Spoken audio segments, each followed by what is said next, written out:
ساتھ میں کبھی تعاون کا اور اچھے لب و لہجے کا میں لوگوں کو مشورہ نہیں دیتا، اس سے اس کے ظلم میں اضافہ ہوتا ہے.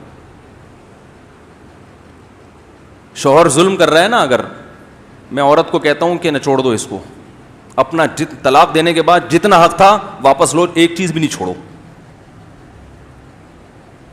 ابھی یہ کیس آیا طلاق کا، ایک خاتون کو طلاق دی ہے شوہر نے، بڑا ظلم کر رہا تھا، بہت نالائق، پھر طلاق بھی دے دی. تو وہ کہہ رہی ہیں جو مجھے سونا ملا تھا گفٹ، میں نے کہا پی جاؤ، جو مہر ہے وہ تو آپ کا حق ہے ہی، کیس کرو عدالت میں، لو، چھوڑو نہیں. جو گفٹ تحفے ملے تھے ایک چیز بھی واپس کرنے کی ضرورت، بولو نا. اگر آپ کو اللہ نے بہت دے دیا ہے اتنا کہ آپ کو ضرورت نہیں تو لے کے کسی غریب کو صدقہ کر دو. کمبختوں کے پاس بولتے کیوں نہیں بھائی؟ نہیں چھوڑو، نہیں چھوڑو.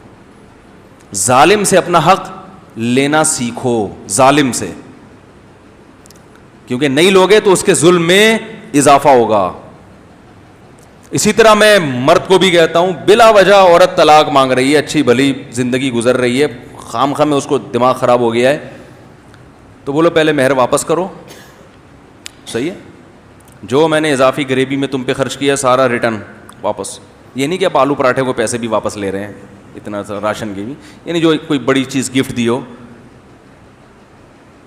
کیونکہ وہ بھی پی جاتی ہیں، طلاق بھی خود ہی مانگ رہی ہیں اور چیزیں بھی پی جاتی ہیں. نہیں چھوڑو.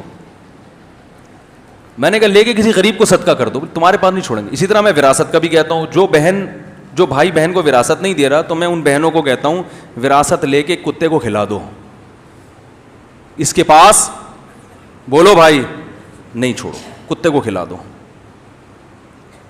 یہ ثواب ملے گا. کیونکہ جانور پہ بھی رحم کرنے کا کیا ملتا ہے، کیونکہ یہ انسان نما جو کتا ہے نا، مرد کو تو اللہ نے خرچ کرنے والا بنایا ہے، وہ تو اپنی جیب سے بھی عورتوں پہ خرچ کرتا ہے، وہ دبا رہا حصہ، چاہے اس کی اتنی بڑی داڑھی ہو، چاہے اس کے ماتھے پہ بہت بڑا محراب ہو تہجد کا. وہ خواتین کے فون آتے ہیں، میرے میاں حج کر کے آ رہے ہیں، سوری میرے بھائی جو ہے حج کر کے آ گئے، عمرہ، اتنے نیک ہیں، مجھے ان سے مانگتے ہوئے شرم آتی ہے. میں نے کہا اس بے شرم کو شرم نہیں آتی کہ بہن کو مانگنے پر کیوں مجبور کر رہا ہے؟ عمرہ پہلے ضروری ہے، یہ وراثت پہلے دینا ضروری ہے.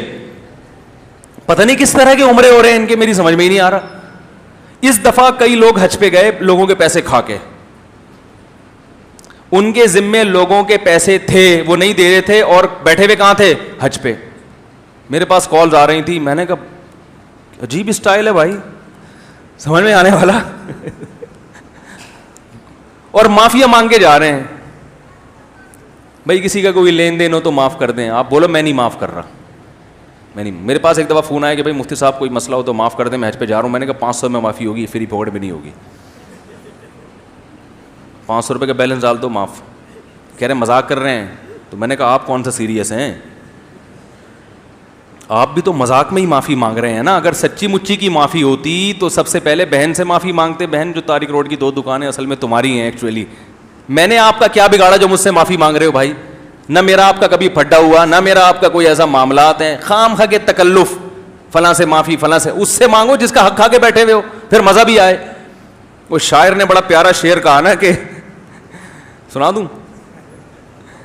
کہ ہم کو دیکھ کے شرما ہو تو شرمانے کی داد بھی دیں. وہ اپنی محبوبہ سے کہہ رہے ہیں کہ ہم کو دیکھ کے شرما ہو تو شرمانے کی داد بھی دیں. آئینے میں دیکھ کے خود کو شرمانے سے کیا ہوگا؟ انڈیا کا جوان آدمی ہے تو بڑی پیاری شاعری کرتے ہیں وہ.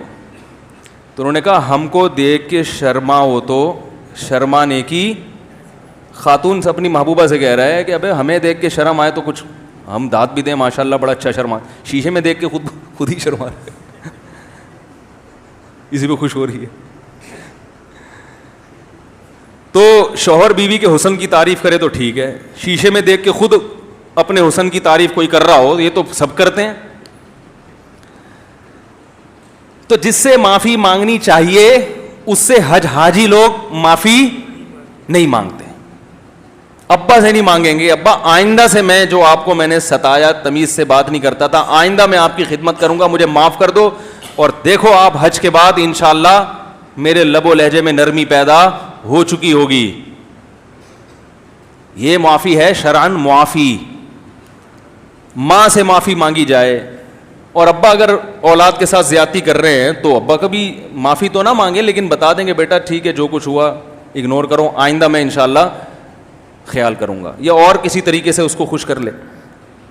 تو سب ٹوپی ڈرامے معافی کے نام پہ چل رہے ہیں, تکلفات. تو کوئی آپ سے فون کرے نا معافی بولو 500 کا بیلنس ڈال دے معاف, سب اگلا پچھلا معاف, ٹھیک ہے نا, نہیں ڈالے گا نہیں ڈالے گا وہ. تو ظالم کا میرا موقف ہے یہ کہ جو توبہ کرنے والا ہو اس کے لیے نرم ہو جاؤ, اس کو چھوٹ دو. توبہ کر لی نا کسی نے تو اللہ بھی چھوٹ دیتا ہے, اس کو چھوڑ دو. جتنا اس کے ساتھ نرمی کا معاملہ کر سکتے ہو کرو, لیکن جو کم بخت ظلم کر رہا ہے اس کو چھوٹ مت دو. لوگ کہتے ہیں بھائی اس سے تو اور ظلم بڑھے گا اس کا. بھائی معافی کرنے سے بھی ظلم کا امکان بڑھ جائے گا. اگر آپ میں طاقت ہے, طاقت نہیں ہے تو ایک الگ بات ہے. اگر قوت ہے انتقام لینے کی تو پھر لو انتقام. طاقت اگر ہے, نہیں ہے تو پھر تو ظاہر ہے کمزور آدمی تو خام کھا کے پھڈے کرے گا تو اور پٹے گا. وہ ایک باریک سا آدمی جا رہا تھا, ایک موٹے نے اس کو دھکا دیا نا, مذاق کیا, وہ بیچارہ گر گیا نیچے. مذاق بہت برا لگا اس کو, اس نے کہا میں بھی اس کی ٹھکائی لگاتا ہوں. جب اٹھ کے دیکھا یہ تو اتنا بھاری بھرکم ہے, تو اس نے کہا یار اگر میں نے اس کو انتقام لیا تو 3 دھکے اور دے گا پھر یہ. تو جو باریک لوگ ہوتے ہیں ان کا دماغ, ساری طاقت ان کی کہاں ہوتی ہے, دماغ میں ہوتی ہے. تو اس نے کہا کہ میں اس سے بولوں گا تم نے مذاق کیا ہے, تو وہ کہے گا ہاں میں نے مذاق کیا. تو میں کہوں گا چلو مذاق تو چلتا ہی ہے, ٹھیک ہے نا, ایسے کر کے اپنی شرمندگی چھپا کے نکل جاؤں گا. تو اس دبلے نے اس موٹے سے پوچھا, سب لوگ منظر دیکھ رہے ہیں, دبلے نے مجھ سے پوچھا آپ نے سنجیدگی میں دھکا دیا ہے یا مذاق کیا ہے؟ اس نے کہا میں نے جان کر سنجیدگی میں دھکا دیا ہے. تو یہ ہوشیار دیکھو کہہ رہے اچھا ہوا ورنہ میں اس قسم کے مذاق برداشت نہیں کرتا. نکل گیا فوراً. اچھا ہو گیا جان بوجھ کر کیا ہے ورنہ میں اس قسم کے مذاق کیونکہ جو باریک آدمی ہے نا اس کی ساری طاقت کہاں ہوتی ہے, دماغ میں ہوتی ہے. اس کا دماغ سب کچھ پی رہا ہوتا ہے.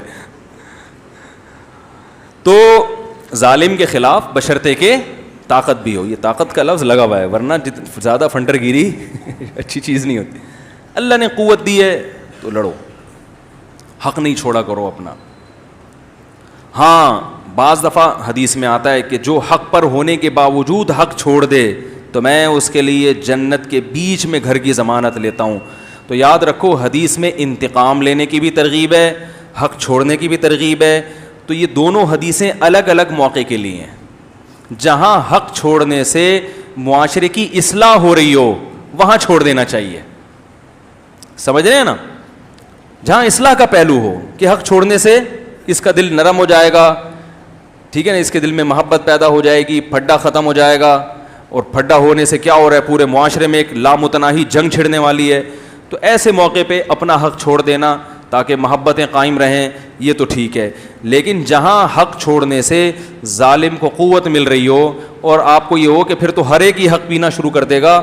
آج کل وراثت لوگ نہیں دیتے, کم بخت لٹکاتے ہیں, ڈیلے کرتے ہیں, اتنا ترساتے ہیں. تو اگر آپ حق چھوڑ دو گے تو یہ معاشرہ کی اصلاح نہیں ہوگی بلکہ اور معاشرہ خرابی کی طرف جائے گا. تو وہاں میں عورتوں کو کہتا ہوں نہیں چھوڑو.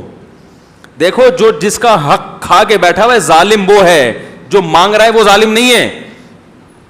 الٹا اس کو تانے دینا شروع کر دیتے ہیں.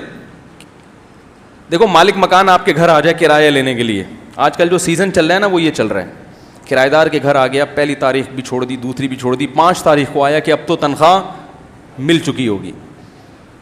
2-3 دفعہ ایسا کریں گے, کرایہ دار پتہ کیا کہے گا, ابھی کرائے کا ٹائم آتا ہے اور گھنٹی بجا کے کھڑا ہو جاتا ہے. دیکھو لالچی آدمی ہے. تو لالچی آپ ہو کہ آپ نے 5 دن کیا کر دیا, ڈیلے کر دیا.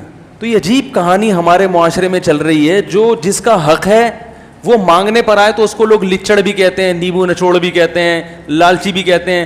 جو نہیں دے رہا, جس کا فرض بنتا تھا کہ بھائی خود جا کے دے دیتا, اس کو لوگ کچھ نہیں کہہ رہے ہوتے. الٹی کہانی چل رہی ہے.